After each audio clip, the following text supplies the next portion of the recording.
Le président de la République, Alassane Ouattara, a reçu ce jeudi au palais présidentiel les lettres de créance de 3 nouveaux ambassadeurs. Il s'agit des ambassadeurs du Burkina Faso, du Royaume de Norvège et de la Colombie.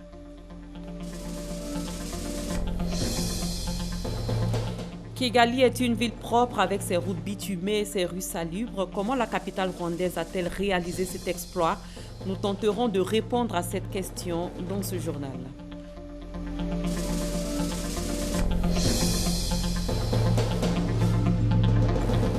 À l'étranger au Mali, le Mali a décrété 3 jours de deuil et réinstauré l'état d'urgence à compter de ce jeudi à la suite de l'attaque d'un camp militaire à Nampala au centre du pays dans laquelle 17 soldats ont été tués.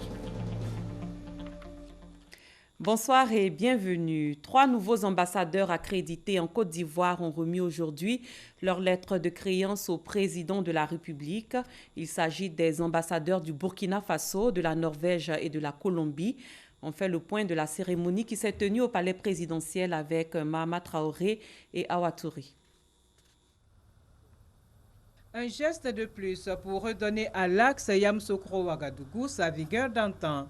C'est ce que révèle la nomination de son Excellence Mahamadou Zongo comme nouvel ambassadeur du Burkina Faso en Côte d'Ivoire. Venu présenter sa lettre de créance ce jeudi au président Alassane Ouattara, ce maître de conférence en sociologie entend contribuer au raffermissement des relations entre les deux nations. Ce à une semaine de la tenue de la 5e conférence au sommet du traité d'amitié et de coopération ivoiro-burkinabé. Je voudrais rappeler ici que nous avons des relations de très bonne qualité qui sont très excellentes en raison des liens imbriqués entre nos deux pays, à la fois sur le plan économique, sur le plan politique et sur le plan social.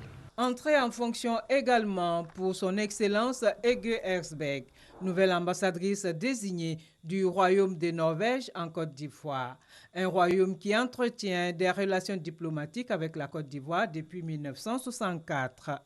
Coopération bilatérale déjà marquée par la signature de 4 accords entre les deux pays et qui devrait connaître une nouvelle impulsion économique avec l'ouverture prochaine d'un bureau régional du Fonds norvégien au Ghana.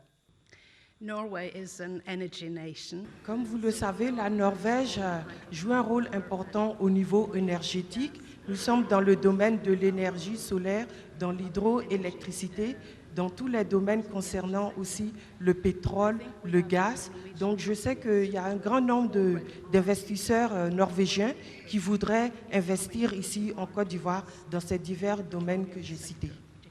4e puissance économique latino-américaine, la Colombie entretient des relations diplomatiques avec la Côte d'Ivoire depuis février 1965.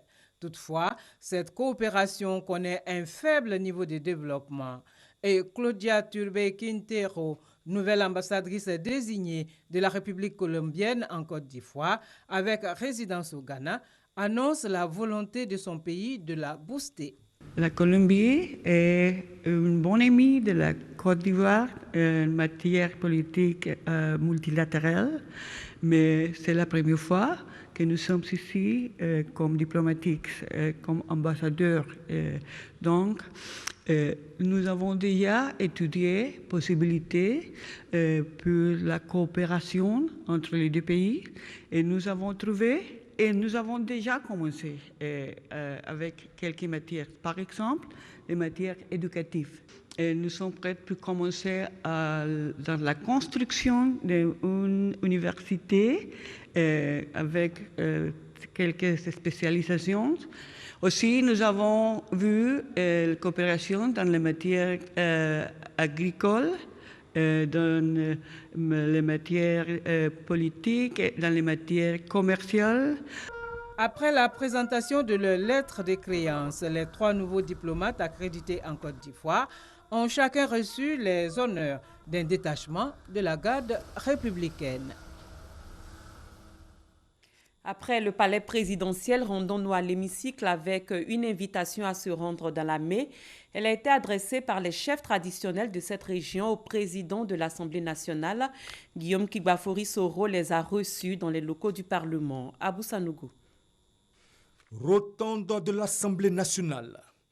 Une cinquantaine de chefs de canton et de villages de la région de Lamé reçus par le président de l'Assemblée nationale, Guillaume Kigbafori Soro. La notabilité Atie d'Azopé, d'Akoupé, d'Alépé et de Yakassé à Tobrou est venue porter au chef du Parlement ivoirien une invitation à se rendre en pays Atie et lui apporter son soutien. Les têtes couronnées assises devant vous, composées de chefs de canton et de villages, vous invitent à parcourir leur région, Lamé, pour vous imprégner de ces réalités.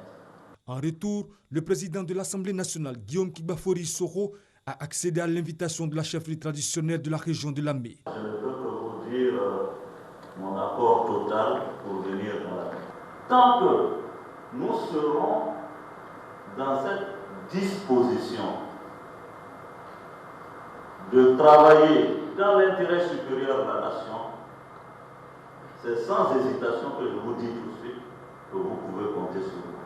La notabilité Atie d'Azopé, d'Akoupé, d'Alépé et de Yakassé à Tobrou était accompagnée par les 7 députés de la région de Lamé. Intéressons-nous aux activités du chef du gouvernement. Le Conseil national pour la transparence des industries extractives est officiellement installé. Le Premier ministre Daniel Kablon-Duncan a procédé à son lancement. Conduit par Ndri Kofi, ce conseil va veiller au renforcement du cadre réglementaire des industries extractives dans le pays, travailler à la transparence du dit secteur et surtout trouver des solutions à l'orpaillage sauvage. Un mot d'économie avec l'Autorité nationale des marchés publics ARNMP. Elle a publié ce jeudi les résultats de l'audit des marchés passés au cours de la gestion 2014. L'enquête a concerné 10 ministères et 11 sociétés d'État.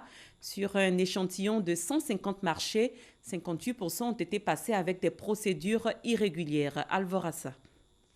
Le code des marchés publics pas toujours respecté par les autorités contractantes en Côte d'Ivoire. Et c'est le constat de l'audit mené par l'Autorité nationale de régulation des marchés publics sur la gestion des marchés publics sur la période 2014.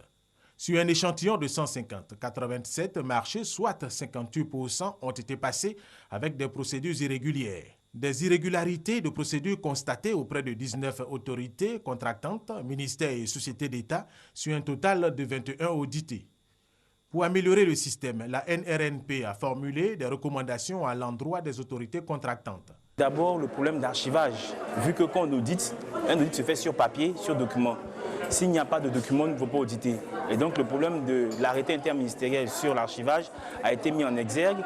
Nous avons ici le problème de renforcement des capacités même qui doit de plus en plus être accentué au niveau des sociétés d'État, des ministères et des différentes autorités contractantes, même de façon générale. Nous devons aussi mener une politique qui devra conduire à permettre à tous les soumissionnaires, en particulier, de pouvoir se soumettre au code des marchés publics. Après la publication de ce premier audit généralisé, l'Autorité nationale de régulation des marchés publics n'entend pas s'arrêter en si bon chemin. Vous verrez la publication sur notre site internet. Et nous avons déjà transmis donc, le résultat de ces audits à nos autorités compétentes.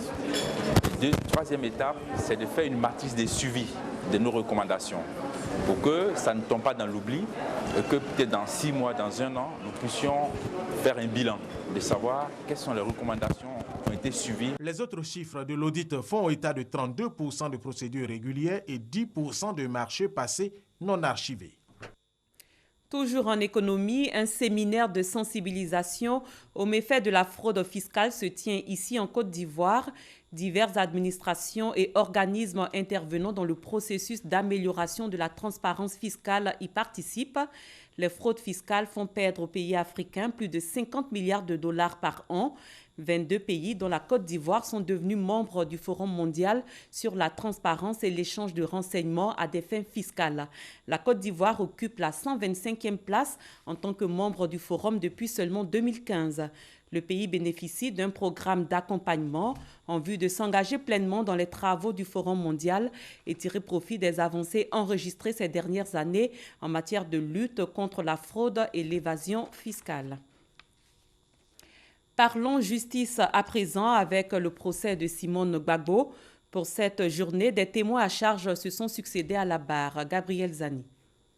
Ce jeudi 21 juillet, devant la cour d'assises d'Abidjan, Yacouba Ouattara a été entendu dans le dossier Simone Gbagbo, poursuivi pour crimes contre l'humanité et crimes de guerre. Un témoin constitué partie civile, car il a perdu un proche parent dans la marche des femmes d'Abobo. Selon son récit, les obus tirés pour réprimer la manifestation des femmes d'Abobo contre le régime de Laurent Gbagbo sont à l'origine de la mort de 7 femmes, dont sa belle-sœur. La défense dénonce un récit truffé de contradictions. C'est un témoin qui a menti sur toute la ligne. Toutes ces déclarations sont contraires à ses déclarations initiales et sont contraires au témoin principal qui aurait transporté les corps. Tous les témoins à charge aujourd'hui, je le dis, jusqu'à présent, n'ont rien montré en quoi Mme Gbagbo est liée à ces opérations. Même si le récit de Yacouba Ouattara comporte des irrégularités, il n'en demeure pas moins que sa belle-sœur ait été tuée dans la répression de la marche des femmes d'Abobo du 13 mars 2011, selon les avocats de la partie civile. Pour eux, les faits restent les faits. Le témoin est venu nous confirmer qu'il y a eu effectivement des femmes tuées à Abobo. C'est ce que nous nous retenons. Il n'a pas été témoin des faits, il n'était pas à la marche, il a confirmé. Mais seulement, il est notable qu'il a perdu sa belle-sœur. Et il nous a montré le certificat de décès et l'acte de décès. La liste des témoins de l'accusation est longue. Au moins 9 personnes assermentées passeront devant les juges pour relater les faits en rapport avec la crise post-électorale et montrer l'implication de Simone Gbagbo. Après la justice, on s'intéresse à la communication. La charte de déontologie de l'agence ivoirienne de presse a été officiellement présentée. C'était en présence des ministres de la communication Afoussiata Bamba Lamine et de la culture et de la francophonie Bandama Maurice. Les journalistes de l'AIP se sont engagés à mettre en priorité l'impartialité, le respect de la déontologie et de l'éthique dans l'exercice de leur métier. Franck Quadio. Le droit à l'information, une condition émise par l'article 11 de la Déclaration universelle des droits de l'homme, l'agence ivoirienne de presse AIP en fait depuis 1961 son credo, une charte donc de déontologie pour mieux outiller les journalistes. Le décret portant attribution de l'AIP a prévu que le conseil de gestion valide la charte proposée par le directeur. Et c'est dans ce cadre que nous avons depuis 2 ans commencé l'élaboration de cette charte qui a été validée par les journalistes de la rédaction centrale, par les pigistes, par ceux des bureaux régionaux. Et aujourd'hui, nous avons la charte qui réglemente la profession. Une charte déclinée en 10 principes fondamentaux. La fiabilité et la confidentialité des sources, la célérité dans le traitement de l'information, entre autres, elle est présentée officiellement à la tutelle. La charte de déontologie devra désormais être votre boussole pour l'exercice de votre profession. Votre métier de journaliste de dépêche, faut-il le rappeler, requiert entre autres célérité, concision, objectivité. Cela va contribuer à renforcer davantage l'image de l'AIP pour en faire un média de référence au plan continental et international. Les grands médias se fondent sur les dépêches, car les dépêches sont la vérité du terrain. Satisfait si relevé aussi par l'organe de régulation. En tant que régulateur, nous ne pouvons qu'approuver, soutenir et louer cette initiative. Et nous avons été témoins de l'engagement que l'AIP et ses journalistes ont pris dans le respect des règles de la profession. Une première charte de déontologie qui sera suivie d'autres réformes pour le développement de l'AIP, instrument d'information de proximité. Les journalistes de l'AIP s'engagent à respecter leur charte de déontologie. Le ministre de la Salubrité urbaine et de l'Assainissement promet pour sa part d'améliorer le cadre de vie des populations. Anne-Désirée Oloto était l'invitée des rendez-vous du gouvernement. Le ministre a dévoilé les grandes lignes de sa politique pour un environnement plus sain. Grâce Kando. La ministre de la Salubrité urbaine et de l'Assainissement, invitée du 26e numéro des rendez-vous du gouvernement ce jeudi. 2 heures d'horloge ont suffi à Anne-Désirée Oloto pour décliner la vision du gouvernement et les initiatives prises pour améliorer le cadre de vie des populations. À cette rencontre, l'oratrice du jour a fait un large tour d'horizon des questions liées à l'état d'insalubrité dû à l'incivisme des populations. L'heure est au changement, selon la ministre de la Salubrité urbaine et de l'Assainissement. Des actions sont menées par son département pour inciter les citoyens à améliorer leur cadre de vie. Des réformes sont donc en vue. La fusion de la nature et du Fonds de financement des programmes de salubrité est une exigence du président de la République et du gouvernement. La mise en place d'une plateforme avec les maires de Côte d'Ivoire. Pendant longtemps, les collectivités territoriales se sont senties exclues du processus de propreté, de gestion des ordures ménagères, d'amélioration du cadre de vie des populations. Le partenariat avec les ONG de Côte d'Ivoire, avec les associations de la société civile, qui sont des relais de l'action du gouvernement. Cela doit se faire dans un cadre formel. Nous avons également, au titre des politiques et des réformes, l'introduction du tri sélectif à partir des ménages, l'instauration d'une politique de prévention des déchets et d'éco-consommation. Des réformes qui passent par la construction d'infrastructures modernes. La Côte d'Ivoire a besoin de centres de groupage en matière de salubrité. Nous avons 2 qui sont en finalisation donc, de construction. Il y en a un qui verra le jour bientôt. Nous rêvons de réaliser 2 centres de transfert pour faciliter donc la gestion, le processus de collecte des déchets ménagers. Nous avons besoin également de 3 centres d'enfouissement technique. Nous devons désormais parler d'unités de tri, d'usines de valorisation de déchets avec production d'électricité et de gaz. Les programmes d'investissement annoncés par le ministère de la Salubrité urbaine et de l'assainissement vont coûter plus de 200 milliards de francs CFA. Pour restaurer l'image des villes ivoiriennes, le ministère envisage d'organiser une semaine nationale de propriété au mois d'août prochain. Mais avant, le projet dénommé Propriété et embellissement des communes de Côte d'Ivoire sera lancé ce lundi 25 juillet. En mettant l'accent sur la salubrité, la Côte d'Ivoire s'inspire sûrement du modèle rwandais. Kigali, la capitale du Rwanda, se démarque par sa propreté avec ses routes bitumées et ses rues salubres. Comment y est-elle parvenue? Notre reporter Jérôme Kofi Abolin était au Rwanda. À la faveur du 27e sommet de l'Union africaine, il nous présente cette ville qui fait rêver d'une autre Afrique. Que de conduire avec brio la 27e conférence des chefs d'État et de gouvernement les 17 et 18 juillet 2016. La capitale rwandaise a plus de mérite de s'illustrer de la plus belle des manières pour ce qui la caractérise singulièrement. La propreté. Oui, la propreté. De quoi émerveiller toute personne qui, pour telle ou telle raison, vient au Rwanda ou le découvre à travers sa capitale. Nous avons été fort impressionnés par le Rwanda, un petit pays qui fait le 10e de la Côte d'Ivoire en superficie, la moitié de la population, mais un pays qui avance avec les meilleurs indicateurs économiques, sociaux comme de gouvernance. C'est une ville, Kigali, de 2 millions d'habitants, qui nous a frappés par la propreté. Je rêve que la Côte d'Ivoire, qu'Abidjan, soit un jour aussi propre que Kigali. De Kyovu à Kimurongo, en passant par Nyavugogo, Yarutarama, Yarira et dans les environs du mont Kigali, partout dans les quartiers populaires, comme dans les quartiers d'affaires, il n'y a pas la moindre trace d'insalubrité. Même les poubelles pour traquer les sachets plastiques et autres mégots de cigarettes, ainsi que des tas d'immondices, sont rarement visibles parce que bien rangés dans des endroits appropriés. Partout, ce que l'on voit, ce que l'on touche en termes de propreté, n'a rien d'un oripeau, juste une réalité dont seuls les Rwandais ont le secret. Notre gouvernement s'efforce de le développement. Alors le développement va avec la propriété. Tu ne peux pas développer et rester la propriété, bien sûr. Donc c'est pourquoi tout le monde là est concerné, toute la population. On s'efforce de la propriété. La propriété du Rwanda est basée sur la culture. Notre quartier doit être propre avant que la ville devienne propre. Alors à partir des quartiers, ça devient des secteurs, des villages, des districts là. C'est pourquoi vous voyez que notre ville est propre. La propreté au Rwanda, en tant que fait culturel, c'en est un vraiment. Mais le plus marquant, c'est de se faire à l'idée que l'on est rwandais pour être au Rwanda et non parce que l'on appartient à un groupe ethnique. Au-delà donc de ce changement de mentalité, après les épreuves de 1994, il y a des visées de développement.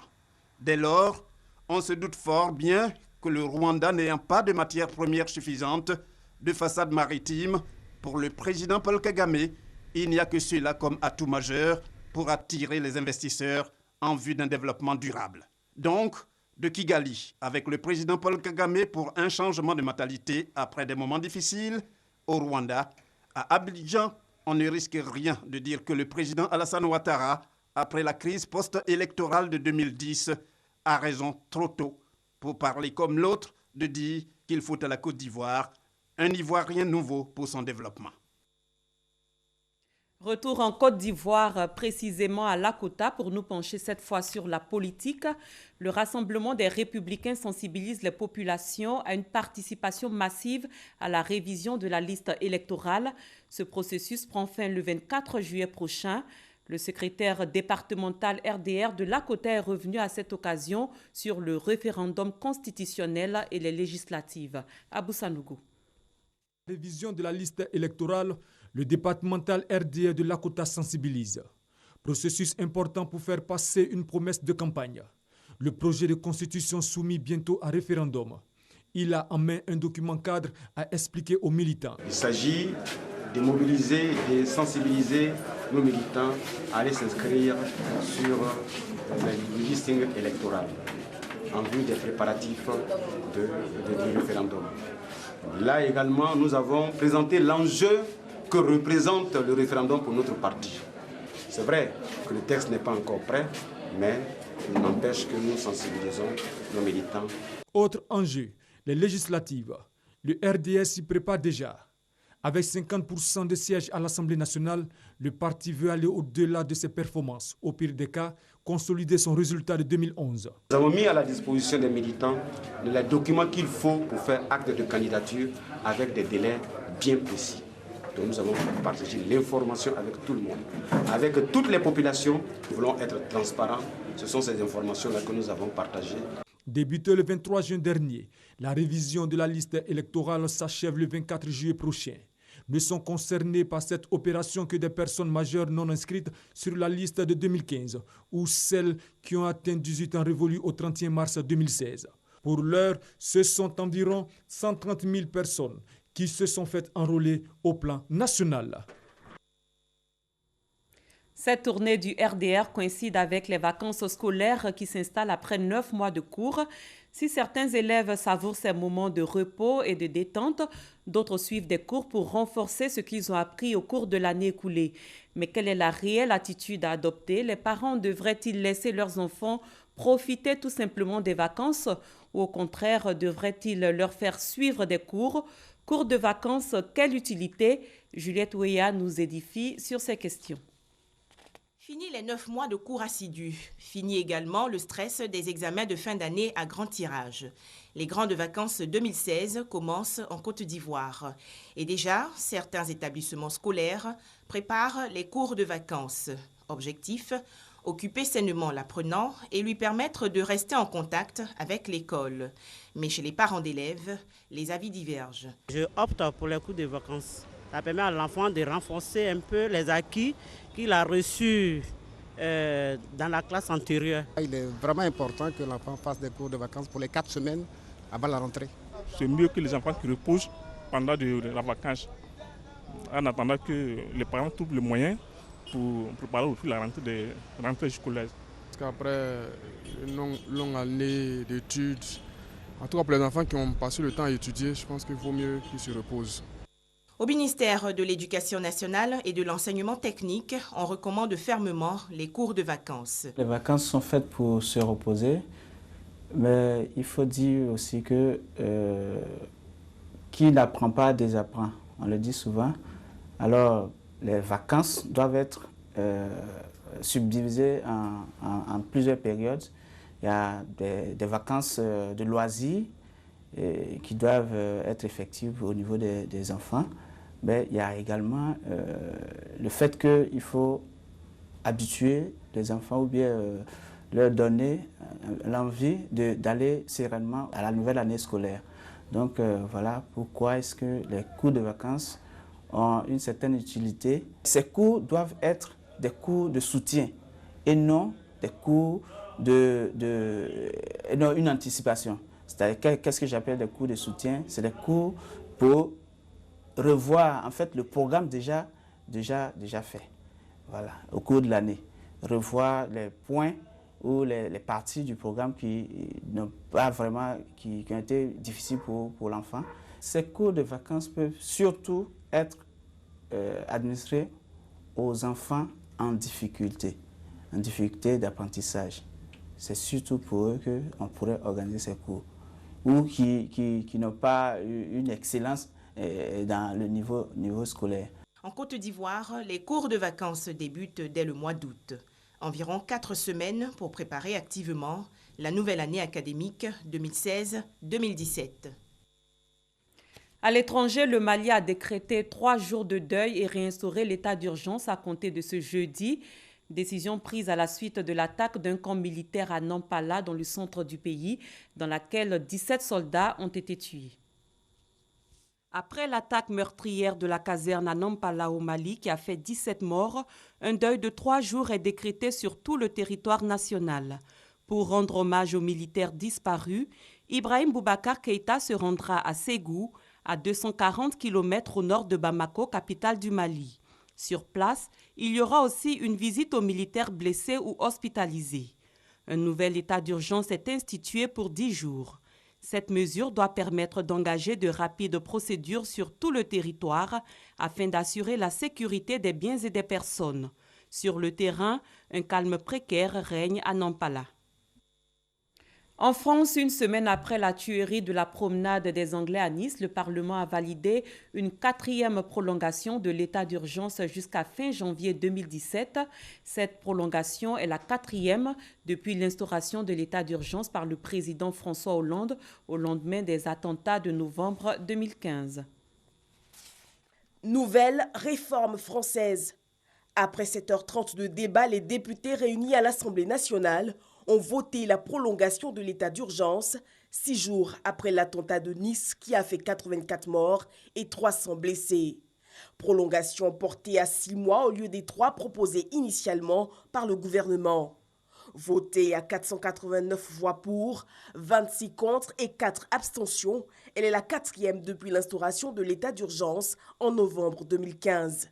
Ce même mercredi, François Hollande lance un appel aux Français qui le souhaitent à rejoindre les rangs des différentes réserves des forces de sécurité, soulignant qu'une garde nationale se constitue en France. Ici en Côte d'Ivoire, les 8e Jeux de la francophonie s'ouvrent le 21 juillet 2017. 80 pays y prennent part à 365 jours de l'événement. Le directeur général du Comité national des Jeux de la francophonie fait le point des préparatifs. Victorien Ngwa. Abidjan abrite du 21 au 30 juillet 2017 les 8e Jeux de la francophonie. 4000 athlètes, 700 journalistes et 3000 bénévoles et plusieurs observateurs sont attendus pour célébrer l'événement. À 365 jours du rendez-vous de la solidarité, de la diversité et de l'excellence, c'est donc le compte à rebours. Le gouvernement ivoirien et le CIJF se concertent en permanence pour lever les obstacles et parfaire l'organisation. La question de moyens ne se pose donc pas. Il fallait des études sérieuses pour démarrer les travaux de réhabilitation pour le cas précis des infrastructures. 2 à 3 mois suffiront pour achever les travaux annoncés. À 1 an de la cérémonie de lancement des 8e Jeux de la francophonie, l'on est assuré que les préparatifs avancent bien. Toujours en sport, la Fédération ivoirienne de football a un nouveau directeur exécutif. Jean-Baptiste Sametiassé, préfet hors grade, a pour mission de redynamiser l'instance du football national. Il a été présenté ce matin par le premier vice-président Sori Diabaté. Tati Touré. Jean-Baptiste Sametiassé, c'est lui le nouveau directeur exécutif de la Fédération ivoirienne de football. Les qualités managériales du préfet hors grade ont achevé de convaincre les dirigeants du football ivoirien qui veulent en bénéficier. Il y a évidemment des chefs de département, il y a des financiers, il y a des juristes. Dans chacun des domaines, nous avons déjà des spécialistes qui, sur les dossiers qui font l'objet de présentation à l'Assemblée générale, nous n'avons aucun souci. Maintenant, il faut coordonner tout ça. Et puis, il faut avoir quelqu'un qui soit quand même en mesure de pouvoir mener de bonnes relations avec la CAF, d'abord. Ce dossier, c'est extrêmement important de suivi. Et avec la FIFA également.